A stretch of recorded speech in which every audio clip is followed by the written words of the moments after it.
I want to talk a little bit about appearance and communication, because your appearance does matter. It's not the most important thing, but it is important. And so I want to give you 3 things to think about when speaking to your audience. So let's go.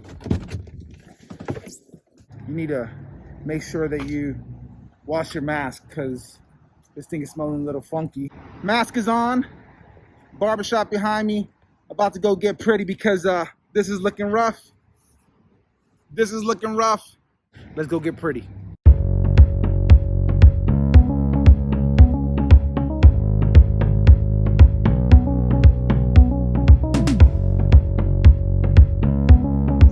All right, guys, so I'm looking a little sharper, not so scruffy looking.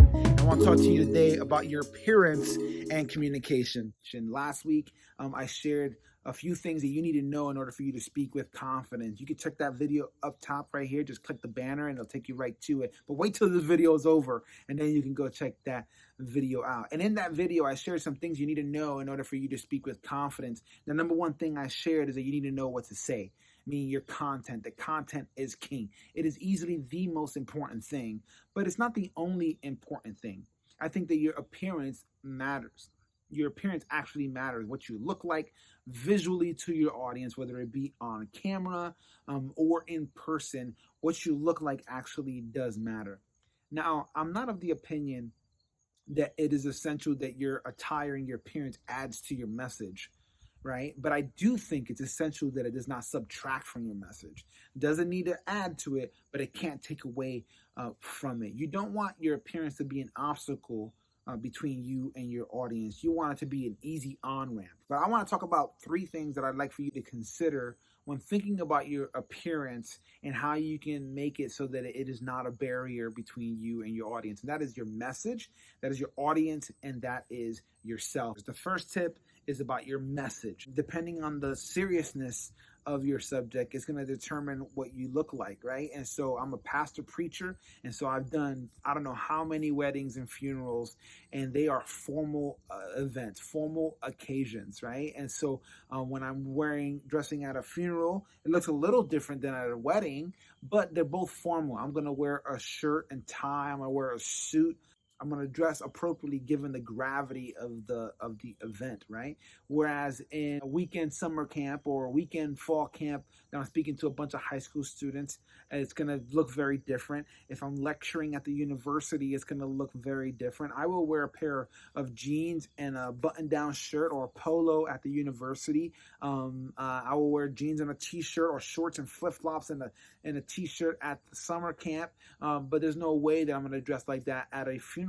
And so think about the subject matter and then make sure that your appearance reflects the seriousness of your subject. But you also need to consider your own authority on the subject. You need to think about your knowledge and your experience. When I think about authority, I think about what do they know and what have they lived through, right? What do they know up here and what do they know over here?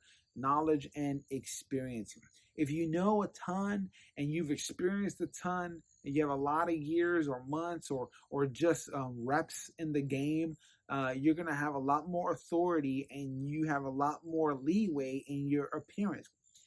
Let me just give you an example. If you have somebody who wants to present on business, but they have 3 months in the game and they haven't made much money and they've never had to fire anybody, they've never hired anybody, they've never launched a successful business, they've never closed a business that's failed, they've never gone through some of these experiences, but they show up in basketball shorts and a t-shirt trying to tell you that you should listen to them and their authority on business, you may be a little skeptical, and that's going to be a big barrier of entry.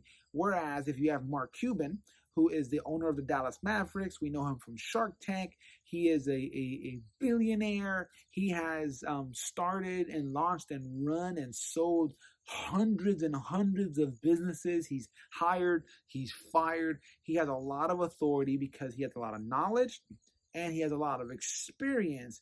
And so if he showed up in basketball shorts and a t-shirt to tell you how you should run your business, you're going to listen very differently, right? You're going to give him a lot more leeway. Why? Because he has authority.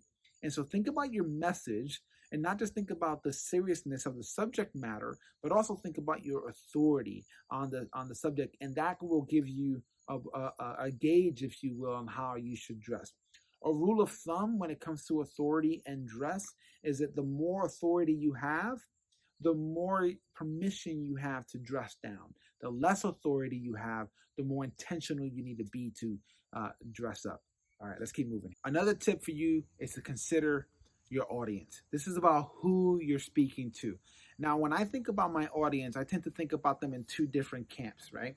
I think about people who I'm in their tribe, and I think about people who I'm not in their tribe. People who I'm in their tribe, these are folks who I'm familiar with. We speak the same language. We maybe have some of the same history. We have some of the same cultural expressions. We have some of the same celebrations.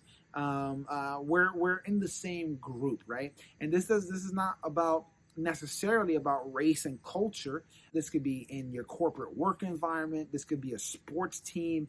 Hi, how you doing? This is just about shared experience, right? And so think about it this way. People who are in the fitness industry and people who are in the coffee industry, those are two very different tribes, right? They use different language. They have different stories that they tell.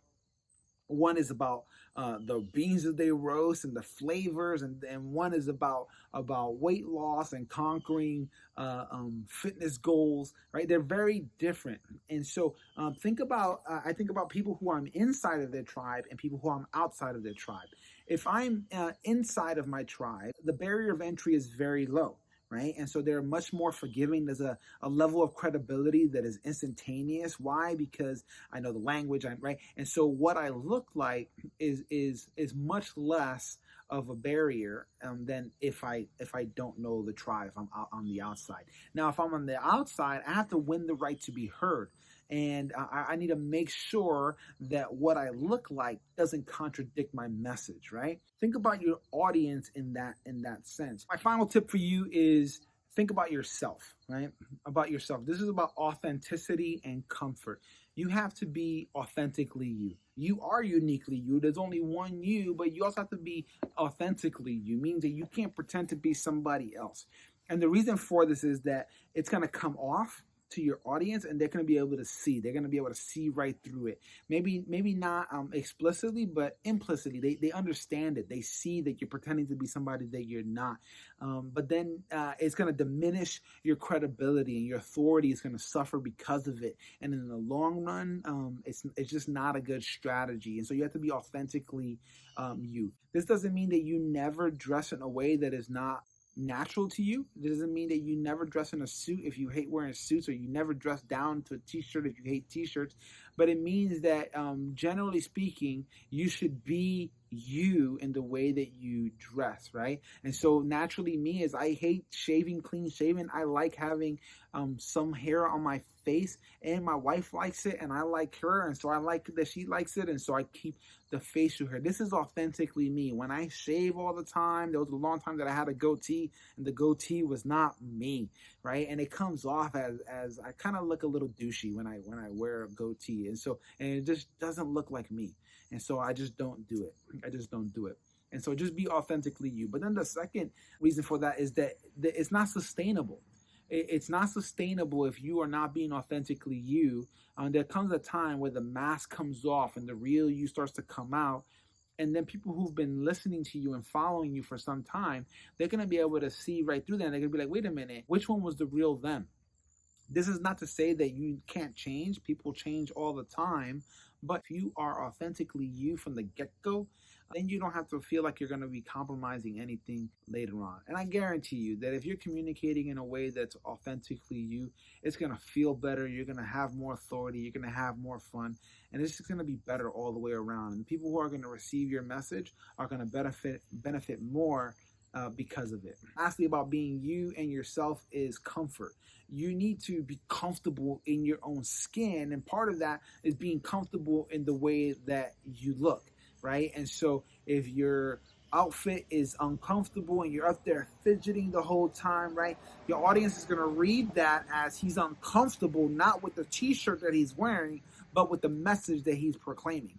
And so just be intentional about not only being authentically you, but dressing in a way that's comfortable so that you're not standing up there fidgeting the whole time in front of the camera or in front of your audience. Guys, what do you think? Is this helpful for you? If so, would you hit the like button, hit the subscribe button, and click the bell so that you can get notifications so I can get this content in front of you. And let me know in the comments, was this helpful? What was the most helpful thing that I shared today? Let me know what you think of today's video. Until next time, peace.